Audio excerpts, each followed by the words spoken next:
Okay. Okay, everyone, please take your seat and pay attention. We're starting the lecture. Don't forget to ask your questions on Slido. So please welcome. Thank you. All right. Well, welcome. I hope you can see it. Actually, with the light, can you see it? Because from here it looks like, okay.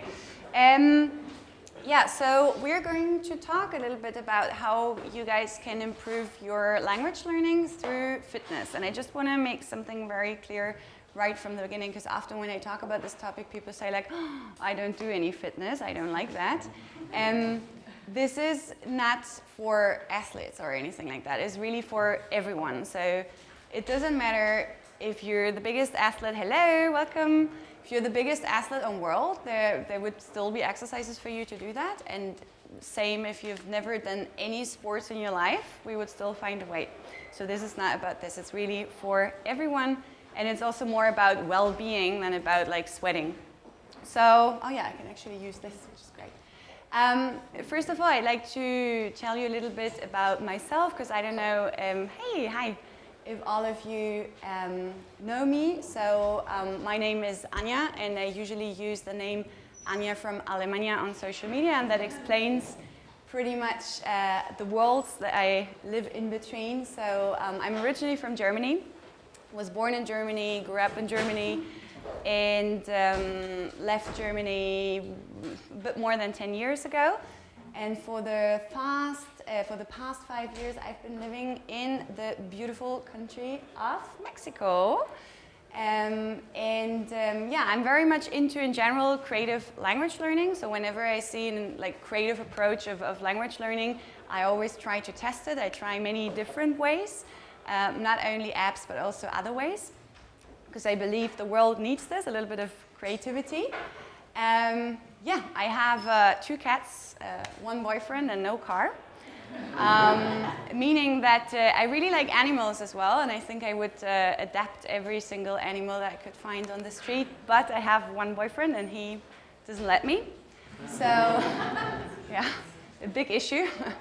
And I don't have a car because this is also a way of using, for example, for short distances, the bike, and also for long distances, I try to use as much as possible public transport, because I think we're all in our way responsible a little bit for the environment as well, right?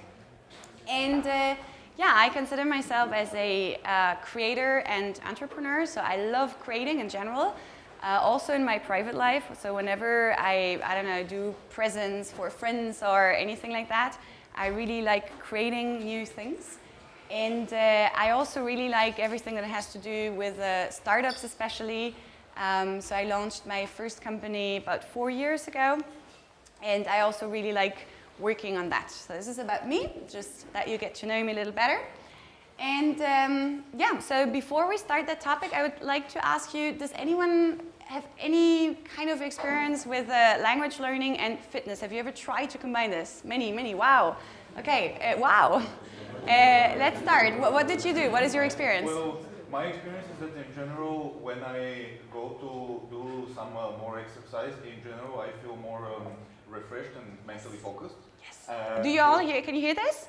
Yeah? Okay, good. And in general, this helps me remember things easier and be more focused, regardless of whether it's language learning or something else. So what do you do? What is that? Well, even small things like I currently don't do any sports, but in Bulgaria there is a playground next to the building where I live in with some bars, and I go and I do some exercise. And in the evening I go do yoga. Good. And how do you combine this with language learning? Because there was a lot of people raising their hands. Yeah, let's go with you. What's your name? Sorry.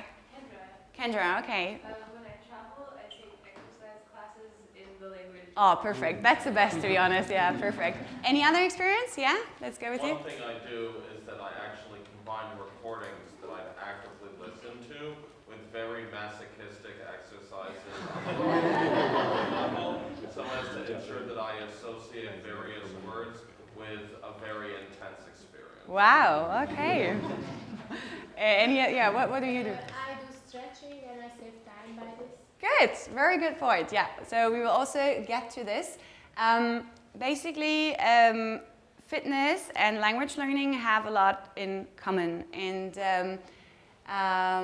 I have actually found while I was researching about this topic, I started around 2 years ago, well, maybe a year and a half, and I found a video of someone who is linking the two things. Oh, maybe I used the word link, which is interesting. That was not planned. So when I talk about link, who pops up and who are you thinking of? Steve, exactly. So Steve is actually also using this method. And I'd like to show you a quick video of Steve explaining what language learning and fitness have in common. But I just want to kind of reflect a bit on the relationship between working out, like exercising physically, and language learning.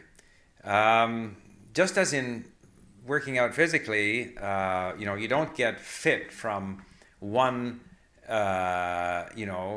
stint in the gym or from exercising every now and again. You actually have to do it regularly. Another similarity, and this is true of language learning, you have to do it regularly. Another similarity is that just as in exercising, you have like aerobic exercises, anaerobic exercises like long distance building up your aerobic capacity, short distance like sprinting to build up your explosive, quick muscle capability, strength exercises. And similarly in language learning, I find that it's good to vary listening to sort of basic patterns, simple things, to vary that with listening to more interesting content where you are acquiring new vocabulary and getting more engrossed into the subject matter. It's Well, thank you, Steve. So what is he saying? Basically that for both you need something that is very important, which is endurance, and you need to do it really regularly. And I think this is very important because you won't see any results if you just do it, I don't know, once every year.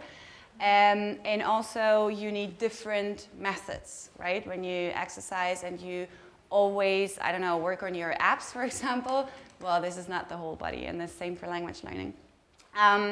And what I would add here as well at this point is another thing that both have in common, language learning and fitness, is that people seriously find the same excuses not to do it, including me, seriously. And this is something, maybe you know it from yourself or anyone else when you hear that, yeah, I would also like to learn a language, but, right? Or I would also like to do workouts, but. And this but is usually this, I don't have time. And you said this, it's time saving, right? I think it was you, right? And that's very true. So when I started this, I actually got into this topic because I started learning Nahuatl. Do you know what Nahuatl is or where it comes from? Well, not all of you, okay. So Nahuatl is an indigenous language coming from Mexico. And honestly, it is still very hard for me to learn this language because it has nothing to do with Spanish. When I learn, I don't know, a language and I already have the knowledge of another similar language that's easy, or easier, never easy. But Nahuatl was really hard for me, and I really felt that because I have such a busy life, as we all do, I couldn't remember the words. Whatever I tried, I just couldn't remember it. And then one day I was like literally doing sit-ups in my garden, and I started just counting in Nahuatl. And I realized, wow, that's pretty cool, I really like this. And then in class, when our teacher asked us, so do you remember the numbers? And I was like, yes, I do. And then I thought, okay, let's try it with other words. And I tried it because I wanted to go to the market to practice my vocabulary and talk to native speakers on the market and order fruits and vegetables. And so I tried it with fruits and vegetables. And I realized also everything I combined with physical exercise, I would not always, but definitely remember it better than the regular way. So I still use like flashcards and Anki and everything that we all use. But I really felt the difference. So I thought, is it just me, or is there maybe anything, I don't know, we all have different methods of language learning. Maybe there is already like something out there. So I started researching a little bit, and I found a very interesting study from 2017 that was published by the New York Times. And it's a study that was done in China, so with Chinese people learning English, and they all already had a basic knowledge of the English language. And basically what they did is that they had two different groups. So they were shown words and images at the same time, learning English that way. And one group was doing it, let's call it the standard way, just sitting at a desk and watching it on the screen. And the other group was watching those words while riding the bicycle. And so here you see the results. Basically, they did it over 2 months, so 8 weeks. And you see here the black color is the group that did it, combining it with riding a bicycle. And the white one is the regular group. And so you see that every single week, the group that did it while riding the bicycle had better results, which I find pretty impressive. And the interesting fact is that also after 2 months, so they did another exam, another test 2 months later, they also showed results here. The delayed test also shows us the results that the group that combined it with riding a bicycle had better results. And I think important also here is they did 2 different things. So they did a, let's call it vocabulary test, just really testing the words.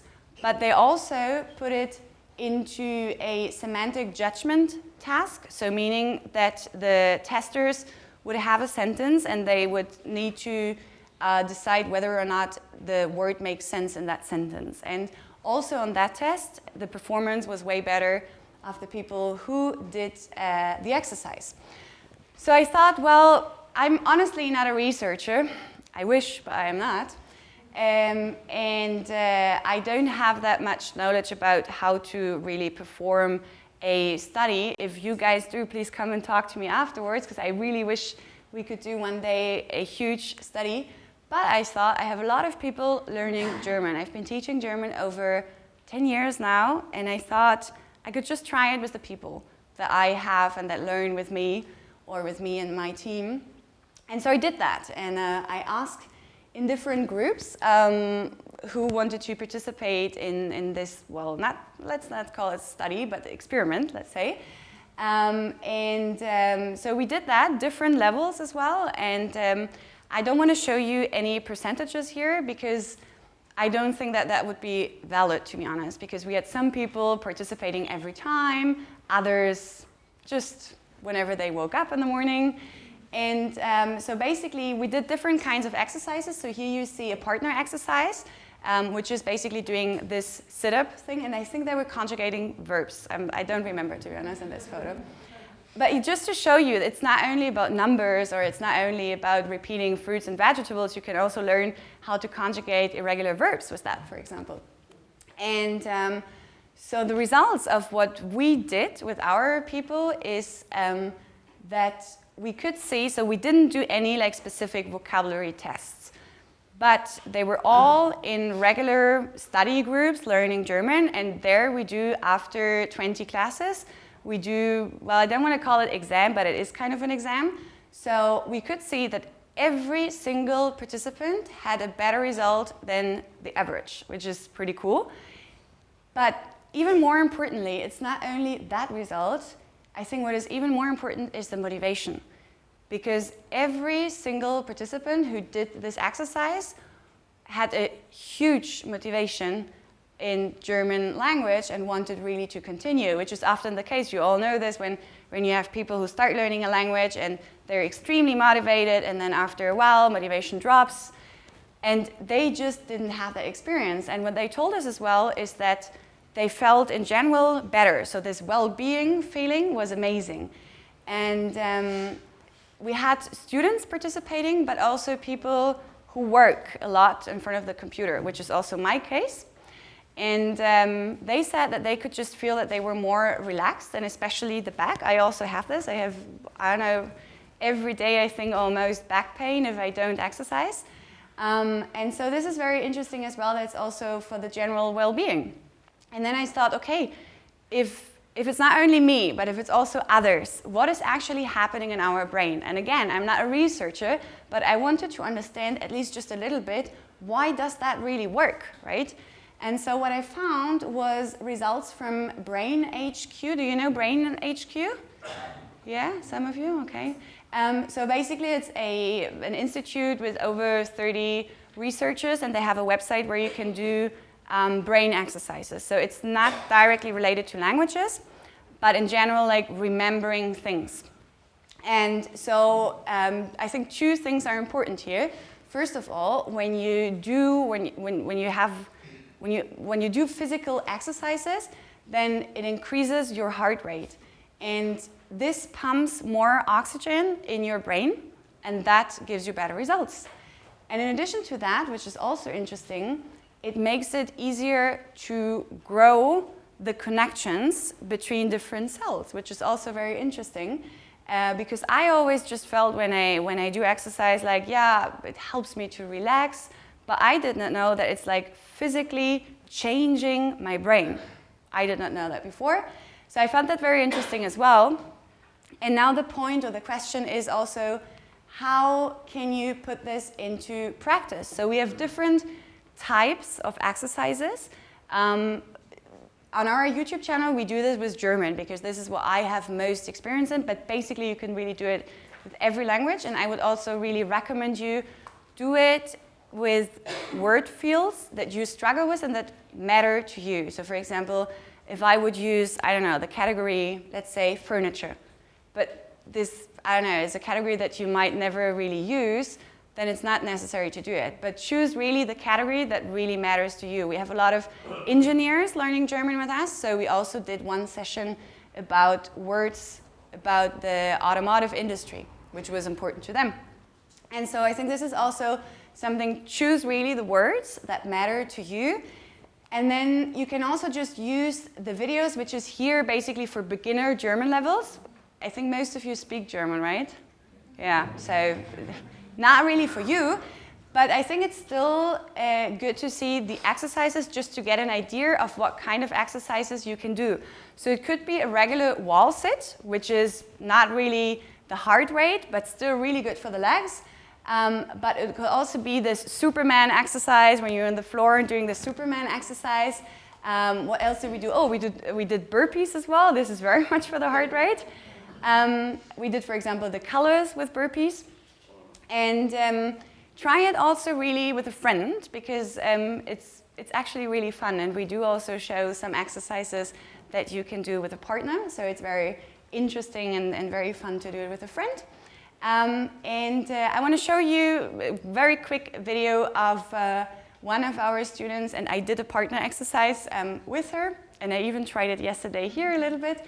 And so she really likes animals, such as I do. And she told me, well, for me, the hardest part in German is to remember whether it's der, die, or das. Oh, yeah. Well, honestly, it doesn't really matter if you use the wrong article, you know. But she would like struggle that much with the different articles that she wasn't able to speak because she was so afraid of making a mistake with the article. Well, so I told her, okay, let's practice this a little bit. Let's choose a category, which was in this case animals. And so we divided all animals into animals with der, das, or die articles. And so here's a little example, I think, with the das article. So 3 words. We always had for every session that we did, or every game session, 3 words, not more. And here you see Pferd, Huhn, Huhn, Pferd, Schwein, Huhn, Huhn, Pferd, Huhn, Schwein, Schwein, Huhn, Schwein, Schwein, Schwein, Schwein, Pferd, Huhn, Schwein, Pferd, Pferd, Schwein, Schwein, Hund, Huhn, Pferd, Schwein, Hund, Pferd. So she was even sometimes, yeah. She did a great job, right? I'll tell her. So she was even sometimes saying, instead of Huhn, saying Hund, because before we did Hund. But basically, so here we were not even saying the articles, but she would always remember when she now talks about Schwein, she would always remember that that was part of the exercise with Huhn and Pferd. And in her brain, she would always relate it to das articles. And seriously, I tested her even 3 weeks later, and she still knew it and didn't do any mistakes. So, and that was just like maybe 30 minutes of this fun exercise that we did. Did you get the exercise? Did you get when we were clapping? Yeah? No? Can you explain it? So basically, we chose those 3 words and we chose a direction for every word. And I don't want to say left and right because for you it's the mirror, so it doesn't make sense. So let's say the door would be Huhn in that case. And then we would have the window would be Schwein. And then Pferd would be raise your arms. And this is a great exercise. It's not that hard to do, but honestly, it's great for your shoulders. So if you're like me, working sometimes 12 to 15 hours in front of the computer, this is a great exercise for the upper back. And it's a very easy exercise. And so what we would do is like always follow this rhythm and do this and repeat the words. But very important, I don't know which direction she's going to choose because there is like no order. So we would say different words, right? So for example, if I were doing like Pferd, for example, but she would do Huhn, then this is not the same. But whenever we have the same direction, then we would do high five. And it's very funny and it's very confusing as well. And this is why it's funny, because it's very hard in the beginning. Because you really focus on, because you hear another voice saying another word and pointing at another direction. So for your brain, this is really hard. And you don't even realize that you're doing some good to your upper back while doing that. So I thought we could do a little experiment here and try it with 2 people. So I did it actually, I did some workshops at the Langfest in Montreal and also at the Polyglot in Brazil last year. And that was very fun, to be honest. But here I think it's hard to train it with everyone, and this is not supposed to be a workshop. So I just want to maybe pick 2 people. And since I thought that you all knew German already, I wanted to teach you some new words, which is Spanish, but many of you know Spanish, but maybe not Mexican Spanish. Ah, great! But maybe not Mexican Spanish. So I want to teach you 3 words that are very, very common in Mexico and not that much used in any other countries because they come from indigenous languages in Mexico. And since this is 2019, Year of Indigenous Languages, I wanted to show you these 3 words. Cuate. Do you have ever heard that word cuate? What does that mean? Friend, yeah. Miguel, can you explain it? He's Mexican. So it's a colloquial term meaning friend, so we'll just use it. Mi amigo es, ahí está Jared. Jared es mi cuate. Son cuates. ¿Cuántos años? Okay, and Miguel, you being a Mexican, do you know what it means? It's derived from Nahuatl, but... It comes from Nahuatl, and in Nahuatl it means twin. So basically this is why they don't use it in any other language or in any other, well, Spanish-speaking country, because it's a word, yeah? We use it in Paraguay, but Really? Oh, look at this. Interesting, okay. Do you also use way? No. Do you know that the Mexicans say in every single sentence, way? Way. Mm-hmm. Really, like even with women, I personally don't use it that much. In like none of the languages that I speak, I like using that much slang, to be honest. But Mexicans, like if you don't speak Spanish, which I didn't do when I came to Mexico, you can just always say no mames way, and that always works. Like seriously, always just way.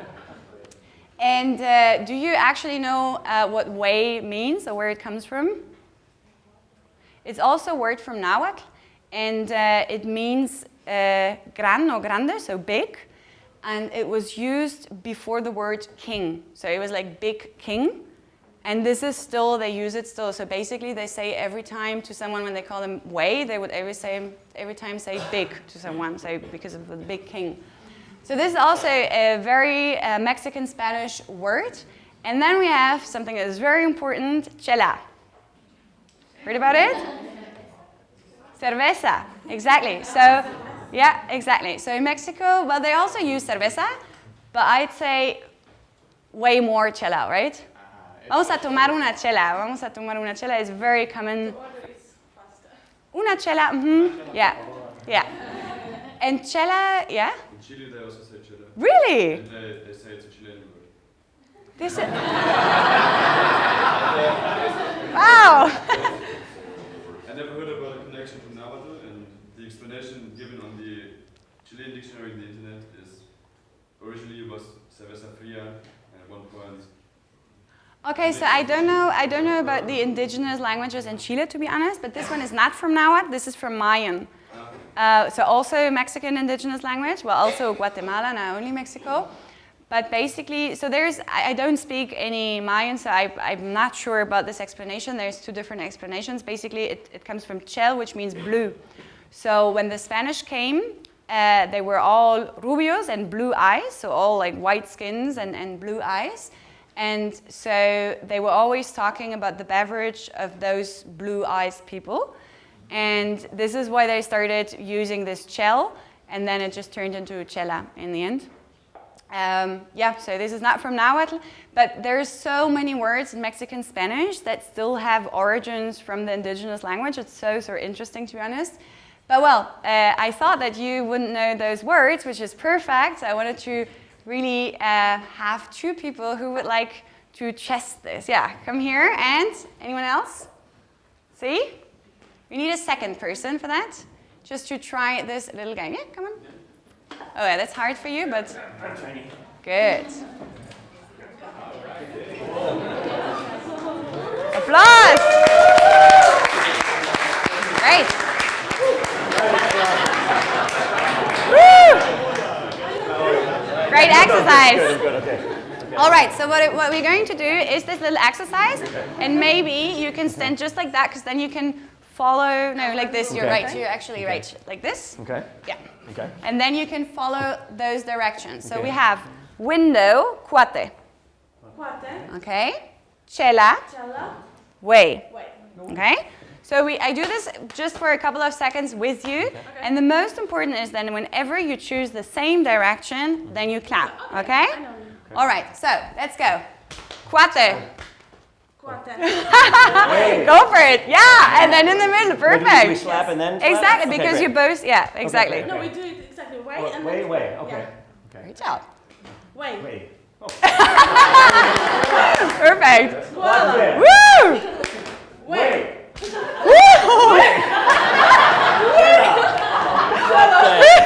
Chela.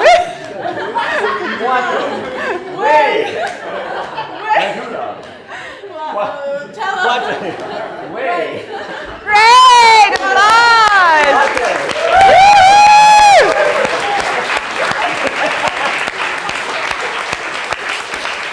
And did you realize both of them were making this movement, which is also great, just to move a little bit your... And if you do it seriously for like 15, 20 minutes and you choose different words and not like for 15 minutes the same 3 words, but you can feel the difference in your upper back. It's hilarious, seriously. Just try it, and you can even try it with your kids. It's a very fun game for kids as well. So yeah, that was just a little example that I wanted to show you of how you can really do it. It's not only hard exercise, it's not always burpees. And we usually only do body weight exercises. I think this is important. We don't use any weights, because I feel like we can't really control it if people do it at home, and yeah, the risk is too high. But we do body weight exercises, and we try to do it really the fun way. And so we did it right now only with German, but we want to do it with more languages. And the next language, we're already working on Spanish. And then we also want to do Nahuatl, because, well, this is more a hard thing, I guess. But yeah, this is how you can really practice this yourself a little more. And now I'm looking forward to your questions in case you are interested in this topic, in case you want to have more information, or maybe you also want to help us doing some more research about this and testing this in your city or whatever. You can always contact me directly, Anja from Alemania, or also burn&learn Languages. We have a very small team of 3 people organizing everything. Yeah, I think it's just fun, and I would like to spread the word a little more because usually when we hear about learning languages, we imagine studying, you know, and it's not only about studying, it's also about having fun in life. And yeah, I hope that you got a little inspired by what you've seen today. So yeah, thank you very much, and I'm looking forward to your questions. And thank you guys, very well done. Thank you guys. Okay, so should I read the questions, or do you want to tell me? Yeah, okay, perfect. So we have a couple of questions. The first one is, have you used volunteers in experimental group? If so, they could be generally highly motivated people and their performance could result from that. Yeah, definitely. This is why I said I don't want to use any numbers here. I think this is the case. So basically what we have done is that we just ask people who would like to participate. And I think these are in general people who are more into physical activities. That's why I said it's nothing that I want to talk about numbers. But it was just a way for us to see whether others would be interested in this topic or not. And we have seen that there is definitely a market for that, and that was the most important. And this well-being and also having a higher motivation afterwards was worth it, because I couldn't see that from the other studies, that they were in long-term more motivated to continue learning the languages. Thank you. Did you also use small sentences, conversations in the exercise? Yeah, very interesting. So we did stretching exercises where we did longer sentence because we were focusing on German pronunciation. So we have like those 12 golden pronunciation rules for German pronunciation. And that was more about a sentence, and we did stretching exercises because usually when you follow a rhythm like this clapping game, or also when you do burpees, for example, or sit-ups, it's hard to do complete sentence. But for stretching exercises, definitely. And it's sometimes really even, like for example, wrist stretching is very easy to do it. And even then, like seriously, that looks so easy, right? But you can feel it here, and if you work a lot in front of the computer, very, very useful as well. And if you combine it, again, it helps your brain. Would you shortly describe how to practice grammar in this kind of exercises, and does it work too? Thanks, I love the idea. Okay, so there's actually two different ways. What we do is that sometimes we explain a little bit of grammar shortly before practicing, but this is then not practicing while exercising. What we're currently working on is like real training sessions that are between 30 and 45 minutes. And what we want to do in those training sessions, but it's a lot of work, so we haven't advanced that much with that one. What we want to do is that first people can either go running or even walking and listen to some explanations and always hearing the words, and then they would just repeat it. But in general, if you really want to do it during the exercise, then it's a lot for example, conjugating verbs, irregular verbs, in different tenses. And we have also done a couple of tests on the Partizipien in German, because we have many, many irregular ones, right? Those of you learning German, you might know what I'm talking about. So we also did this. So for example, schreiben, and then we would say schreiben, geschrieben, and not geschreibt, for example, right? Which is a very common mistake. Mm-hmm. So, like, the question is related to that. Gregor is asking, to your knowledge, do language learning and physical activity need to be done simultaneously to get the benefits? Okay, very good question. So in this study that was published by the New York Times, they said it, that it is not really researched whether it is best to do the exercise before the training of words or language learning training, during or after. So I don't have any results on that because no one really researched on that. For me, it is during, because I want to combine it, because as you said, for me, it's also this time-saving part, and because it feels great that at 9 a.m. you've already done 1 hour of both workouts. So I do it during, because it's for me this fun way. But in terms of like what is really better for your language learning results, I can't tell. I think the answer to this question will interest many people. Ingrid is asking, how could I get motivated on both sport and language again? Workout helps me learning language, but now I lose desire on both things. Okay, wow, that's a hard question. I think maybe when you do it with a partner, I think that could help. You can also do challenges. I'm not a big fan of doing challenges one against the other, to be honest, especially not in language learning, but also not in sports. I don't like when it's competitive. But I think a partner effect or even a small group effect can help for motivation in general. I always use this, so I was working for a couple of years as a language coach, and I always use this example that a language coach is basically doing the same work as a fitness coach, because theoretically, you know that you need to work out, right? And then you say like, okay, tomorrow 6 a.m., before work, I go running. And then 6 a.m., it's cold outside, and you feel like, oh, it's so cozy in my bed, right? So you don't do your workout. But when you have a coach, and he's knocking at your door and telling you, let's go, then you do it. And I think this is the same for a language coach. And if you have not maybe a coach in both of them, but maybe a group, then this group effect is like maybe this giving you like, oh, I don't want to miss this. I also want to be part of it, for example. So I think group effects in general are great in life. Are there any disadvantages in combining physical activity and studying at the same time?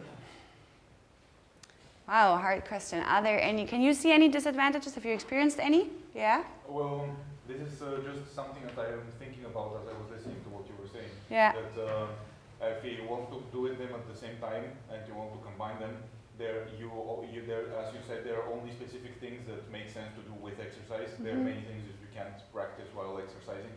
So that would probably be the biggest disadvantage. It's hard to stay focused and concentrated on both things. Yeah, well, I think this is exactly the point that you know, when you do this, I think the two people who just tried it here, they didn't realize that they were learning really words with that. So I think they don't need to be focused. They don't need to be focused and realize I'm learning with it. It's basically a side effect. But what I have seen so actually very funny, because I had this idea to really do something about this right before the gathering last year. And some of you who are in this room right now, I remember we went out for dinner, we were just 4 people, and I told them like, what do you think about this? And I don't know, did you guys take it serious? Oh, okay, you did. Didn't know. And basically after that, I thought, I don't know if there is people really interested in that, and I asked a little bit around, and what I could see that I have friends, for example, one of my really good friends, she is in the national frisbee team of Switzerland, so ultimate frisbee, and she was like, for me, the fitness part would not be enough, because she's exercising every day 2 to 3 hours. So I think this is very extreme, and I think for her the exercises would be maybe boring. So maybe those extreme people might not get a nut out of the fitness part. But I think in terms of languages, we all know, as Steve said it in his video, we need different methods. So I think it's also important with burn and learn, and we called it burn and learn. It's not that you learn a complete language with it, but it's really a way of helping you somehow to remember the words, the vocabulary better. Yeah. So also a bit related to this, is reading in a foreign language while exercising better or worse for reading comprehension? Is what better? Sorry, didn't get this. Like, is reading in a foreign language while exercising better or worse for reading comprehension? Reading comprehension? I've never tried that, so I don't try to read that much. There is some people, for example, when you go to the gym and you see them and they're reading on the bike. Do you have experience with that? I have experience, and it helps me remember for a long time and understand. I do the ones we did. The steps. This. Yeah. You have to have bigger size, you have to copy things bigger, but I usually Okay, maybe you didn't hear that because that was on the other side. So she said she uses, I think, the stepper, you said, right? Yeah, and is reading, so you have to zoom it a little bit, but it helps you especially for long-term learning. Interesting. Yeah, thank you. Okay. Somebody is also asking, what do you think about less intensive activities like listening to audio materials for your target language while hiking or biking? Great. I think everything, again, like I can only say what Steve also said. Every kind of, for example, when I ride my bike, I also try to listen to Italian podcasts, for example. I also do that. But I think this is a way that people are aware of. And what I want to try with Burn and Learn is to show also another way of showing you that it doesn't have to be only this, but it can also be more active and really speaking the words. Because I always believe that when you speak, even if it's just a couple of words, it helps you to remember them. So yeah, but I don't think that it's bad at all. Like, everything helps, right? So. But do you think some exercises are better than others? Yeah, definitely. Some exercises work better than others. We did some videos, and for example, so one of our team members, Diego, is doing the videos, and we did a video that is going to be published next Tuesday, I think, and we did it running up the stairs, and he tried it with me. He was just filming it. It was really hot that day, and he was like, oh my God, how do you do that? And I was like, I don't know, I really enjoy it. And for him, it was too much, because it was too hot, and it was too much cardio for him. And I think, you know, it's the same for yoga or any kind of exercise. It's not the result that counts, whether you manage to run up and down the stairs, but it's the way, it's the different intents to do it, and you find your way. And I think if you just listen seriously to your body, what is good to you. For example, some of you might have knee problems or something like that. Do the things that feel good to you, and don't force yourself to do anything that hurts you, for example. So yeah, definitely. I think it's very individual. So another question, how would martial arts like boxing work in the Oh yeah, we tried that. So my boyfriend does a lot of boxing, and I don't, but he showed me a little bit, and we will do also a video on that. But not like against each other, because again, I don't like this against each other. I don't like this competition part. But boxing is a great training, and we did this once. I tried it with like during class. Seriously, we had prepositions that go with dative and others that go with accusative, right? So you know that, yeah. Look at her.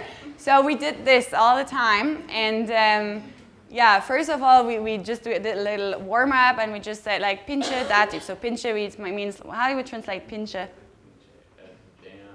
Damn, dative? Yeah, maybe. And so we did that first, like a little warm-up, and then we did the different prepositions, always knowing that this is accusative and this is dative, for example. Yeah. Yeah. Yeah, it's fun. That's why I say, you know, this like creative way of doing things. So I think it's hilarious if you do something creative. So for example, Lina, she just started her YouTube channel also. Can I tell it? Yeah? Okay. With Ed, is he here? Ed, yeah, right? So they started something that is really funny as well. So they kind of do it a funny way of teaching German. And I think this is exactly what we need, creative ways and different ways of learning a language. And then you decide. It's definitely not for 100% of the people. You know, it's never going to be the case. But you decide. And personally, I think it's really for your well-being if you combine it also with physical exercise and your level exercise. Yeah. Somebody's asking, did anyone get punched in the genitive? But I don't. We didn't do the genitive. Mary's asking, is evening or morning time more effective for this type of studying? Personally, I prefer morning because I do it outside usually. So whenever you come to Mexico, please come and visit me in the beautiful Pueblo Mágico Cholula. We have the biggest pyramid of the world, and it's a magical place. So usually I go up every morning on top of the pyramid, and I feel the fresh air, which I enjoy a lot for that. And then sometimes I do it also at night times, but I prefer morning. I think it really depends. Again, it depends also on your schedule. If you start work at 6 in the morning, then maybe you don't want to wake up at 4:30 or 5 to do it. And depends also on your schedule, yeah. So thank you, this was very cool. It's also one of the comments. And Thank you. would it be possible to organize such exercise sessions as an activity at the Polyglot gathering next year? Yeah. I like that. Hopefully. Yeah, I definitely would like that. So we will do it. I don't know if I can already. I think it's not secret, I think. So we will do it at the Langfest this year. We have some social activities where we combine it. It's not only going to be me. I work together with 2 other people who are also really like this part of combining exercise and language learning. And we will do it a little bit. And I think it's a good way to show really what you can do. And yeah, I mean, let's do it next year, right? Yeah? Okay, good. Let's do that. Yeah. So I think that's the last questions because time is up. You should work on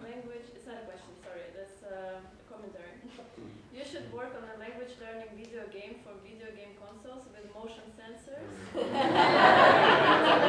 Okay, as I said, if you have any input, please come to me and talk to me. So my initial idea when I told the girls last year, I really wanted to do an app. Then I realized, oh, I don't have the money to do that. I really want to make something out of burn and learn that is bigger. Right now, it is nothing but a method or a project, we call it. But we really want to make something bigger out of it. And we will need help, so whoever is interested, feel free to contact me.